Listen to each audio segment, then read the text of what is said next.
Guys, দেখতে পাচ্ছেন আমার হাতে কি ছুরি। এই ছুরি দিয়ে আমি কি করবো, আমার আম্মুর আম বাগানের আম ছিলবো।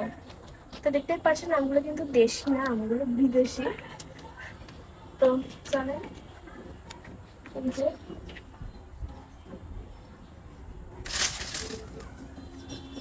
এই যে একটু ছিলাম। দেখেন গাইস কত বড় একটা আম, এর থেকেও বড় আম আছে। ভয় করে কতদিন যায় না আসে। কত বড় গাইস, দেখেন আমার মুখের সমান। আরেকটা, এটা একটু ছোট। এবার অন্য জায়গায় চলবে। আর